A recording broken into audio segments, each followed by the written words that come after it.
Monsoon केरळमध्ये दाखल, महाराष्ट्रात कधी? जोरदार पाऊस पडण्याची शक्यता. मान्सून संदर्भात सर्वांना सुकवणारी एक बातमी समोर आली आहे. केरळमध्ये मान्सून दाखल झाल्याची अधिकृत घोषणा भारतीय हवामान विभागाने केली आहे.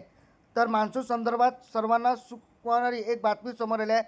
केरळमध्ये मान्सून दाखल झाला आहे. त्यानंतर भारताने हळूहळू वर सरकत लवकर मान्सून महाराष्ट्रात देशाच्या इतर भागात पोहोचण्याची शक्यता आहे. तर दुसरीकडे आजपासून राज्यात वादळी पावसाचा अंदाज हवामान विभागाकडून वर्तवण्यात आला आहे.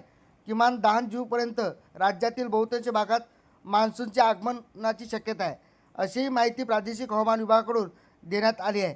त्यामुळे शेतकऱ्यांनी दमदार पाऊस आणि अधिकृत माहिती मिळेपर्यंत शेतीतील पेरण्या न करता सांगितलं आहे.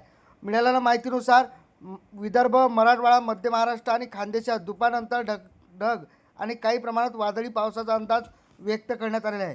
आगामी वादळी पावसाचे मान्सूनशी काही संबंध नाही, कारण मान्सून अद्याप केरळ पोहोचला असला तरी राज्यभरात पोहोचला त्याला काही अवकाश लागेल. सध्याच्या स्थितीनुसार राज्यातील बहुतांश भागामध्ये किमान 10 जूनपर्यंत मान्सूनची आगमनाची शक्यता नाही, अशी माहिती हवामान विभागाकडून देण्यात आलेली आहे. भारतीय हवामान विभागाकडून मान्सून दाखल झाला हे कोणत्या निकषाच्या आधारे ठरवले जाते हे अनेकदा बरेच जणांना माहीत नसतं. हवामान विभागाच्या माहितीनुसार पाऊस 14 स्टेशनपैकी 60 स्टेशनचे 2 दिवस 2.5 मिलीमीटर. तर राज्यात लवकरच आता मान्सून दाखल होणार आहे, कारण केरळमध्ये सध्या दाखल झालेला आहे.